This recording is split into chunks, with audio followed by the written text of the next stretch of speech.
Menurut Ketua dari Asosiasi Asuransi se-Indonesia, penggunaan asuransi di Indonesia khusus untuk pinjol sebenarnya dilarang. Tetapi sesuai dengan peraturan dari OJK, semua pinjol wajib menggunakan asuransi. Nah, kok bisa seperti ini ya? Nah, kita akan cari tahu pinjol-pinjol yang memang menggunakan asuransi ini sebenarnya sangat dilarang oleh Ketua Asosiasi Asuransi. Nah, kita akan bahas secara detail. Oke, Assalamualaikum warahmatullahi wabarakatuh. Apa kabar teman-teman semuanya? Ketemu lagi kita di channel saya, channel Desi Sutriani. Semoga kalian terus diberikan kesehatan di hari kedua puasa dan terus diberikan kemampuan dan kesabaran dalam menghadapi apapun dalam kehidupan kalian.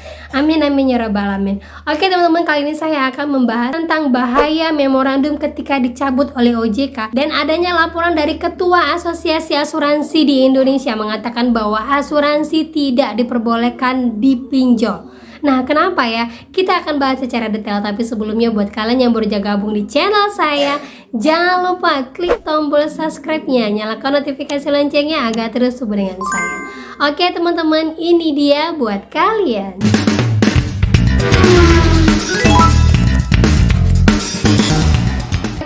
Baru-baru ini kita mendengarkan adanya berita tentang memorandum dari pinjol akan dicabut oleh OJK. Sebenarnya memorandum khusus vintage ini sudah digadang-gadang di bulan Juli 2023 mau dicabut di tahun 2023 khusus untuk perizinan pinjol P2P lending ya. Nah, hal itu masih ditunda di tahun 2023. Di awal tahun 2024 itu digadang-gadang akan segera dicabut. Nah, kita cari tahu dulu bahaya untuk pencabutan memorandum perizinan khusus pinjol ini. Yang pertama, buat teman-teman ketahui, ketika nanti izinnya itu dicabut, otomatis akan berseliweran semua pinjol, baik itu pinjol legal maupun pinjol ilegal, semua akan muncul ke permukaan. Bagi mereka yang punya duit, mereka akan membuat yang namanya sistem, kemudian mereka akan luncurkan ke masyarakat sehingga masyarakat tergoda dengan bunga-bunga serta iklan-iklannya. Nah, itu sudah terjadi sekarang ya teman-teman ya. Terus lagi bahaya yang kedua, dari masyarakat yang memang awam akan adanya pinjol legal maupun pinjol ilegal, makin tidak bisa membedakan yang mana pinjol legal besutan dari OJK, yang mana pinjol ilegal yang memang dilarang. Karena sejatinya sekarang ini ya banyak sekali masyarakat emang belum teredukasi dengan baik masalah pinjol ilegal. Yang ada hanya OJK mengatakan ilegal yang tercatat ini, yang ilegal yang tidak tercatat ini. Pokoknya yang ada dalam aplikasi store itu berarti itu pinjol legal. Sementara kenyataan di lapangan pinjol ilegal paling banyak di aplikasi store. Sehingga orang yang enggak tahu baru aja install aplikasinya sudah langsung transfer itu mengatakan oh iya ini berarti pinjol legal ini karena ada di app store.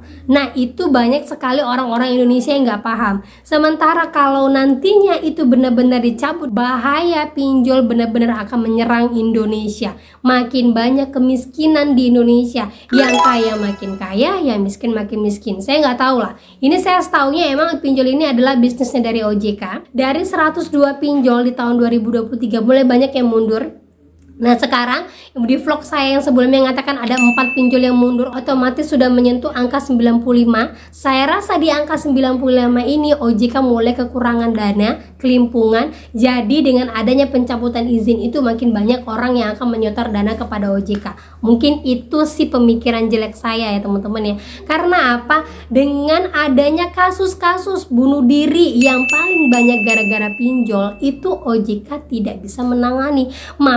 Bahkan kasusnya itu terkesan ditutup-tutupin. Ya kalau enggak viral enggak bakalan naik ya. Salah satu contohnya seperti ada kami aja setelah diusut sama Polri, katanya saya garis besar ya, itu bukan karena pinjol, karena ada kasus lain dan akhirnya keluarga dibungkam karena enggak boleh speak up lebih banyak lagi. Nah kalau kita mau telusuri, pasti salah satunya karena tekanan DC pinjol. Bener nggak kata-kata saya? Nah apalagi sampai nanti memorandumnya dicabut, emang bener-bener deh, saya nggak tahu pemikiran OJK bagaimana. Dan saya berharap ya Bapak Presiden terbaru nanti, ayo Pak, tolong yang namanya pinjol itu kalau memang ada di Indonesia dibatasin.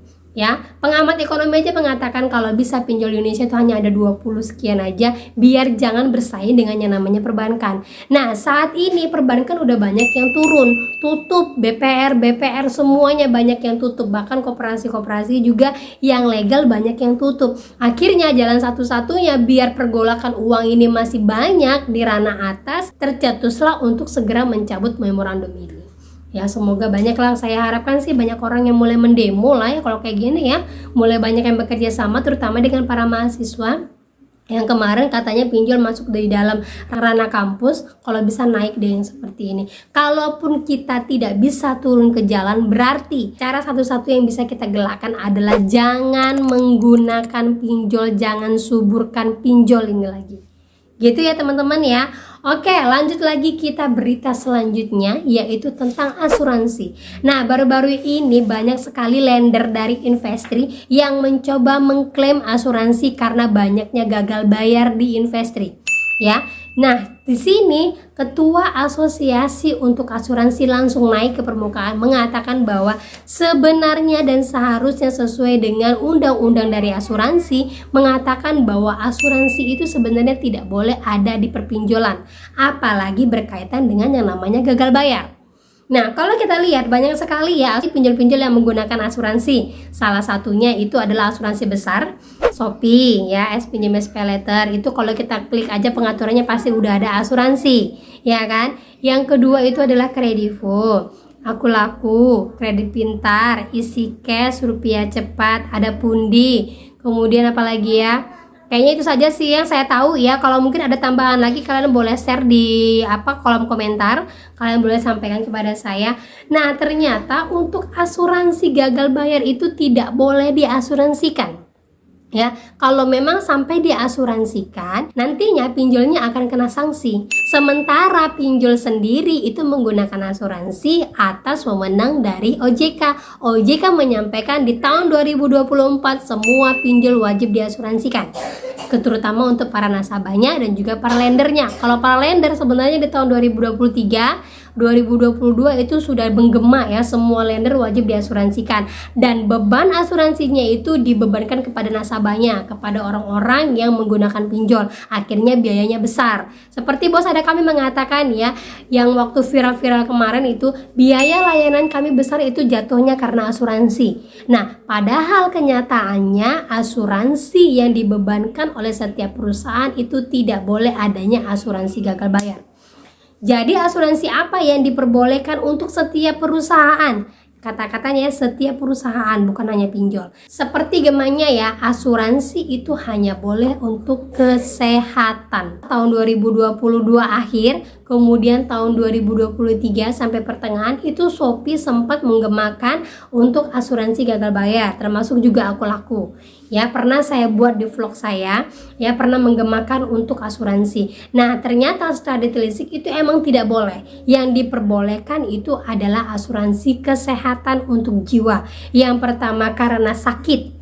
Ya, yang kedua karena kecelakaan. Kalau karena PHK informasinya juga tidak boleh diasuransikan. Hanya boleh yang berkaitan dengan sakit. Sakit berkepanjangan, tidak bisa sampai kerja, udah gitu meninggal.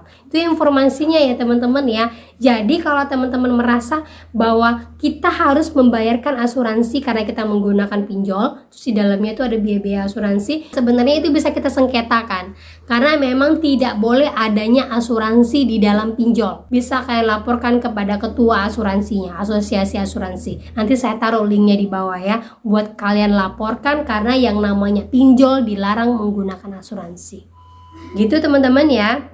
Nah, update lagi terakhir ya buat teman-teman semuanya pengguna pinjol FinPlus. Mudah-mudahan ada yang mendengarkan vlog saya sampai akhir ya. Ini baru saya dapatkan dari teman saya yang ada di Jawa Tengah, mengatakan bahwa untuk FinPlus sudah ada DC lapangannya. Karena FinPlus bekerja sama dengan PT Vista Jaya Raya dan itu baru-baru saja di tahun 2024 sehingga sudah mulai menurunkan DC lapangannya. Kebetulan sudah turun di daerah Jawa Tengah. Nah, kalau kalian tahu konsentrasi untuk PT Vista Jaya Raya itu yang pertama ada di daerah Jawa Barat, kemudian Jawa Tengah dan juga Jawa Timur. Jawa Barat paling banyak ya, Bogor, Bandung itu paling banyak DC-nya. Kalau kalian lihat adanya pinjol UATAS, nah UATAS itu sama DC-nya dengan Finplus. Tetapi kalau seandainya DC-nya datang ke rumah kalian mengatasnamakan dia Finplus, boleh. Tetapi kalau kalian punya tagihannya UATAS tapi yang menagih DC Finplus, itu tidak boleh. Gitu teman-teman ya, itu update terbaru dari teman-teman saya yang ada di grup. Semoga itu menjadi informasi buat kalian semuanya dan kalian lebih kuat mental lagi. Sekalipun ada DC lapangannya, belum tentu DC itu langsung datang ke tempat kalian karena yang galbah itu banyak. Ya, oke, itu saja yang bisa saya sampaikan buat kalian pada hari ini. Semoga menjadi mood booster buat kalian dan tetap semangat menjalani ibadah puasa kalian. Berdoalah sebanyak-banyaknya. Semoga apapun permasalahan kalian cepat terselesaikan dengan baik. Amin amin ya rabbal alamin. Akhir kata saya ucapkan assalamualaikum warahmatullahi wabarakatuh.